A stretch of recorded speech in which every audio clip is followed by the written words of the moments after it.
Okay, we are recording for our demo on slow shutter long exposure.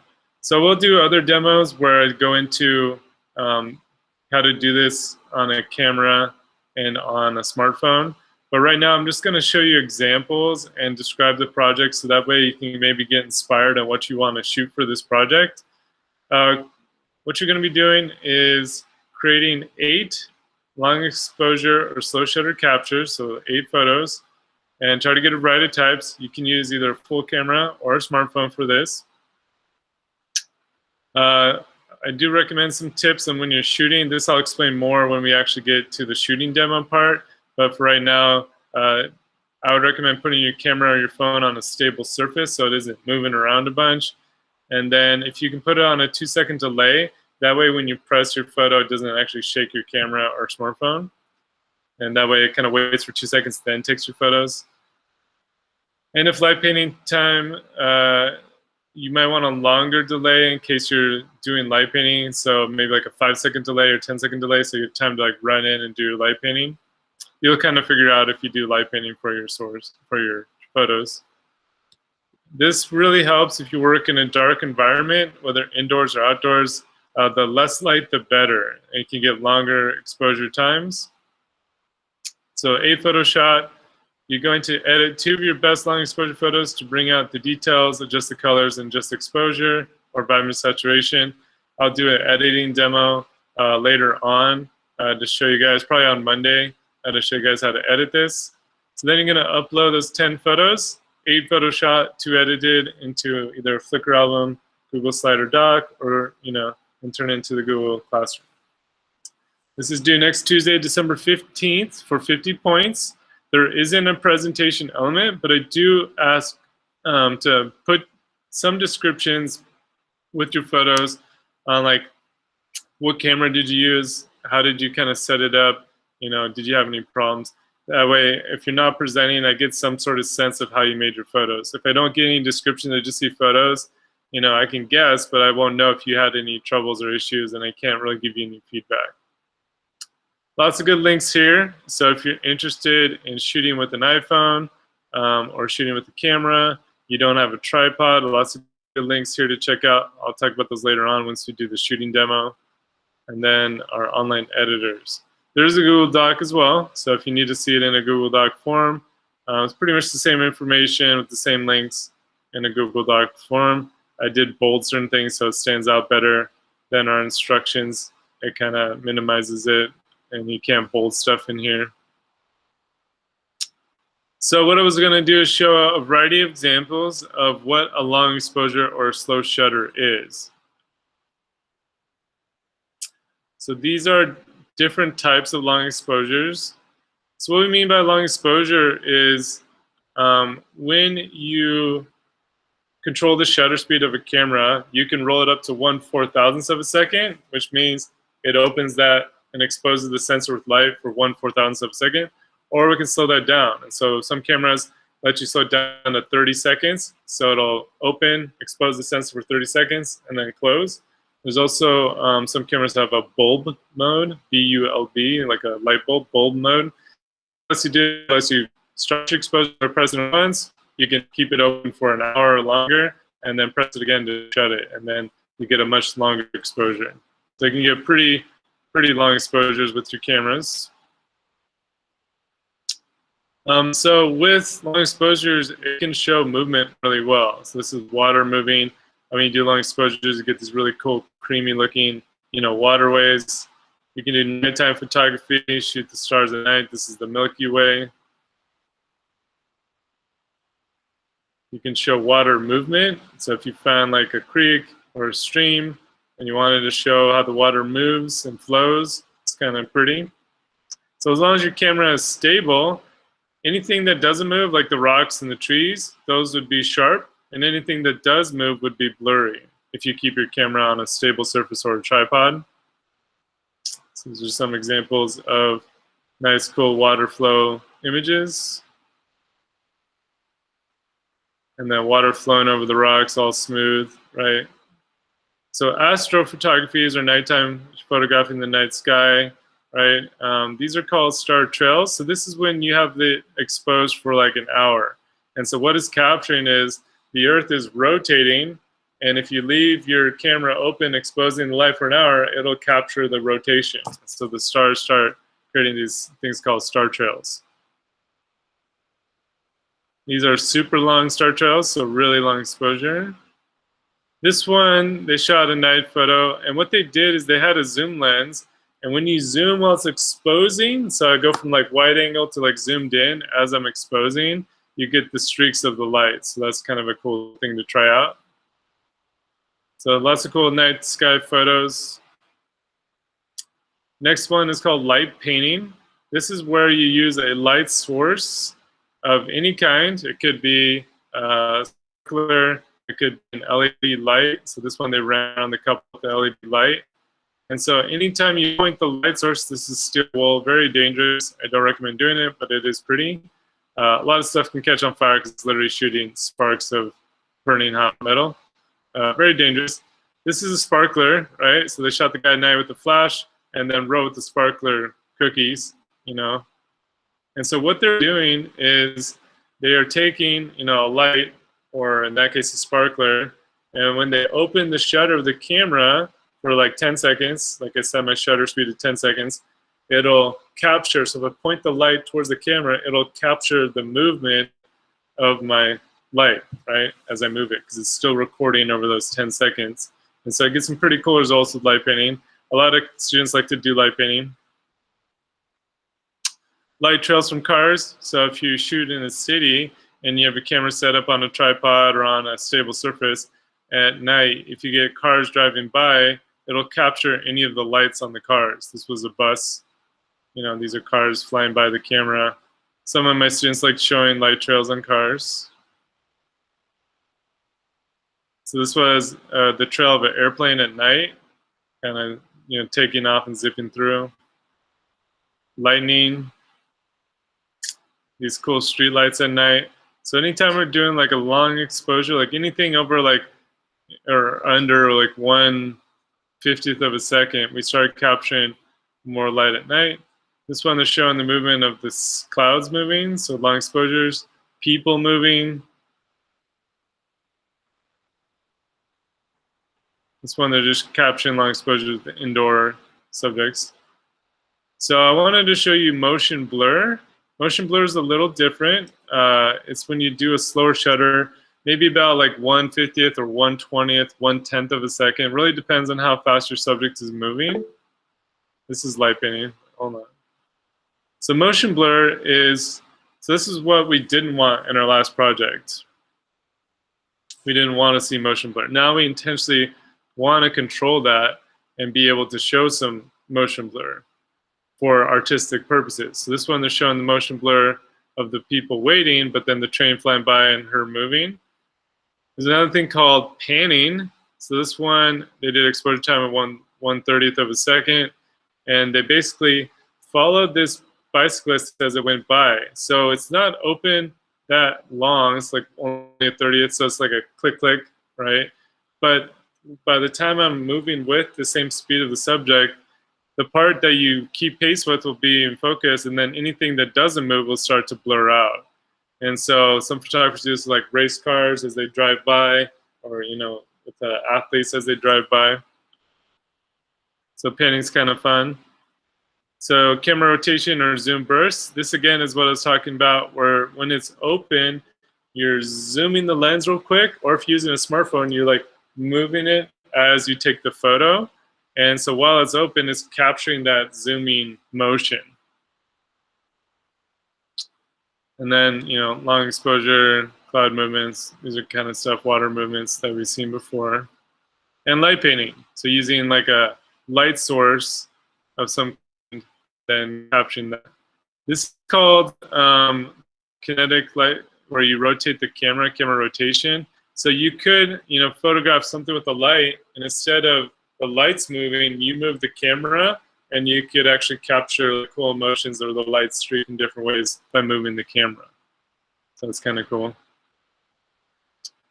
So for some student examples, These were shot, so like last year we didn't have time to do this. It was an optional assignment. So these are examples from 2 years ago. So these ones were shot in the classroom where they lit the subject and then pointed the light and then went around the subject. This one, they used different colors on the light. So like pieces of colored paper on the light to change the color. This one, this photographer did this at home using a flashlight. And so he used a flash to light him at night. And then he used the LED in the area where his hands was to make like the fireball explosion. This one, he shot his brother with a flashlight. So again, he used the flash to light him and then a flashlight to make the design around his brother as he sat there for like, let's see how long was his shutter speed for? This was for 10 seconds. This one, they used some string lights. So like Christmas string lights, make cool kind of patterns and repetitions. This one, they did steel wool, but I told them to do it on a section of concrete. Again, I don't recommend doing this. It's very dangerous. It can catch things on fire, but it looks cool. This one was in, the classroom. So this one was an iPhone light. Using an iPhone light, changing the color on it, and then when you point the light towards the subject, it'll get them to show up, and then when you point the light towards the camera, it'll capture that motion. So light painting is pretty fun. So lots of different examples that you can do. A lot of people like light painting. So this photographer, he had a tripod, and he went around La Jolla and shot long exposures of the water moving. So let's see how long. This one was a 65-second long exposure. And so he's able, once the sun goes down, after sunset, you can get longer shutter speeds. But sometimes they have to use like neutral density filters to make the brightness darker outside so they can shoot longer. These are cars driving by. Again, more water movement on these ocean landscape shots he took. And then light painting. Lots of examples. Again, this one's kind of cool. The cool silhouette. So for my examples, one sec. I was going to show some long exposures I've done. So you can do this on products. So maybe you don't want to shoot a person, but you do want to shoot like an object, right? So light painting lets you light products in really cool and unique ways. And so this was a product photo I did when I was in school at Art Center, where I had a dark room and I set up a white piece of paper. And then this was a car from the transportation design student. So they design and make models of cars they'd want to make in the future. And the students at our center actually get hired by Ferrari and Honda, like all the big companies. And so this is one for Volkswagen that he designed. And I used basically a hand light and did maybe like a 20-second exposure with my camera on a tripod. And I basically just started lighting the car with a handheld light on like all the different angles. So lit the top, lit the front, lit the wheels, separately, and then I could make a cool light painting on a product photo.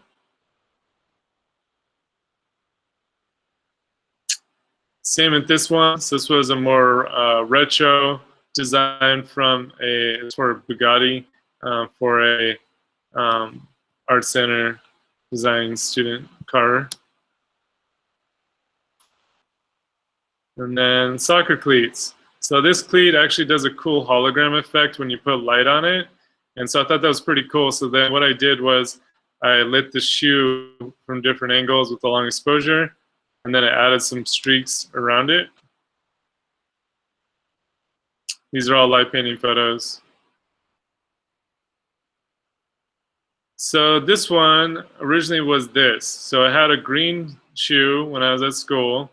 And so what I did was I bought it. I went to like a soccer store and bought like the nicest, coolest looking cleat you could at the time. This is 2008 or 9, and so I set it up on a wire through the little shoelaces here, so it kind of hang, and it was in just like a black room.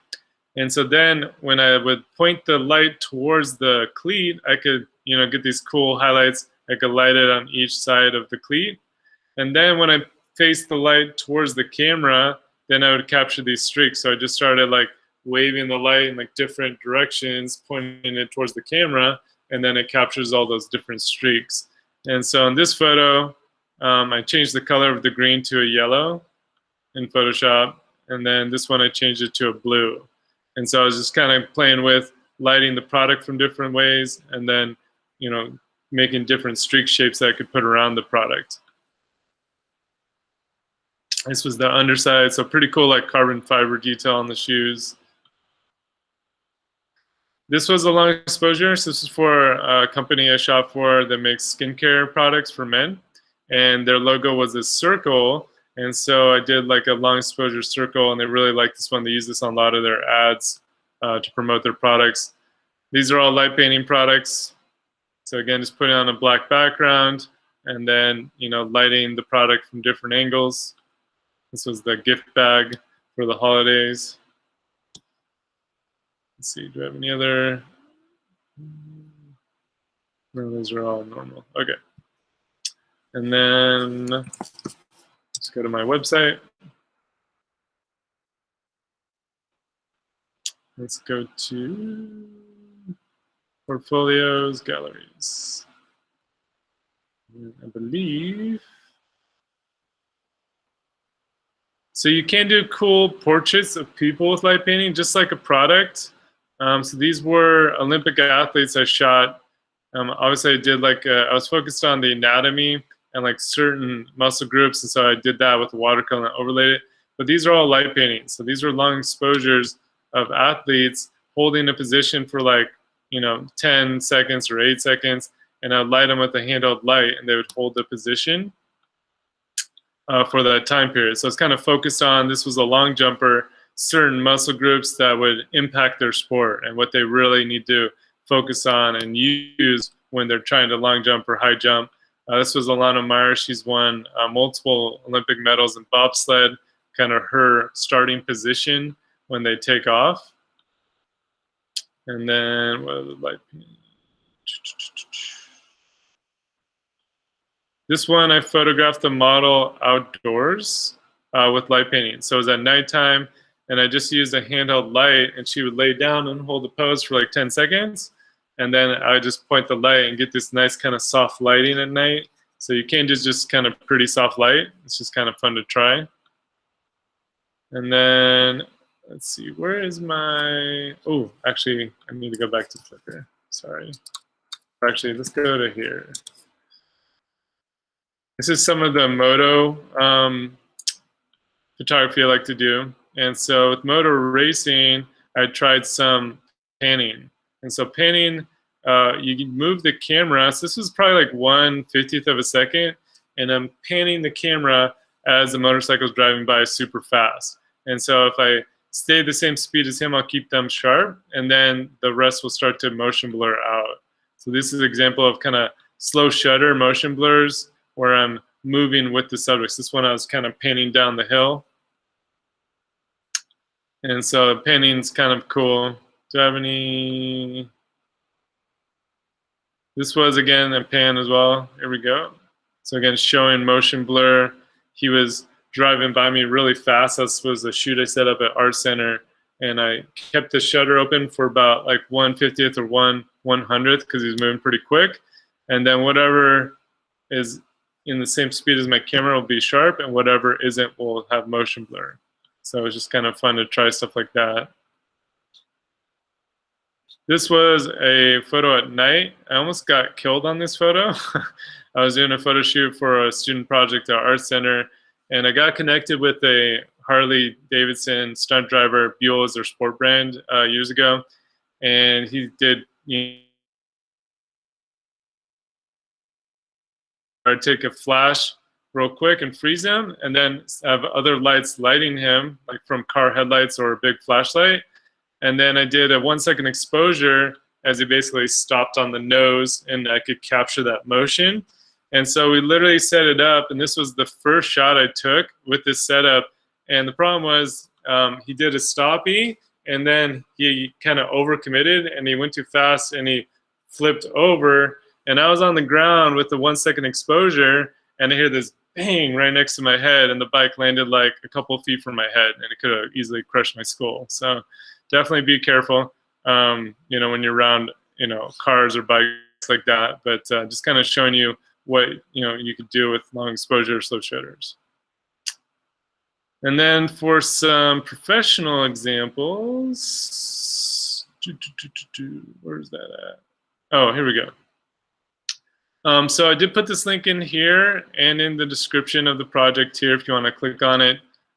This is a really good example of, if you're interested in light painting, what you can do with it. And so he talks about what kind of tools he uses. You don't need all the tools, but you can see here he set up his, you know, product on a black background. He has his camera on a tripod. You could put it on a stool if you didn't have a tripod, anything that's stable.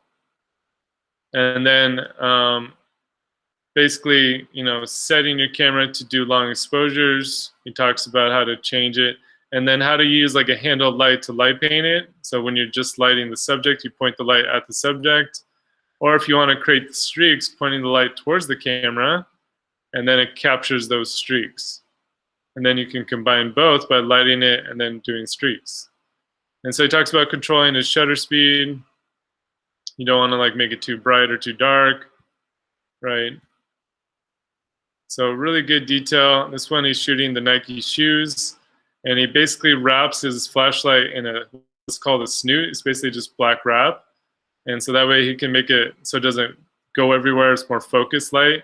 And so it can light it from really specific angles.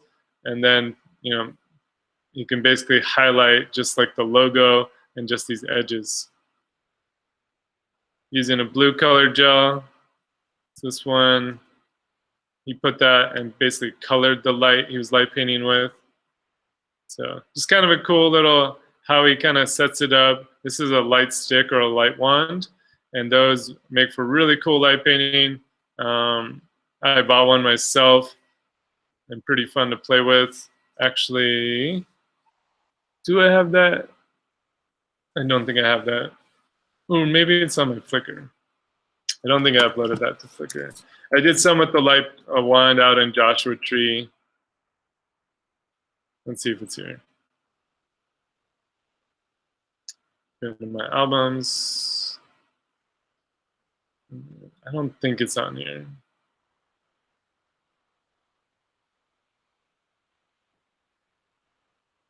No, yeah, okay, sorry. I can show those maybe tomorrow. So I'm gonna stop the recording.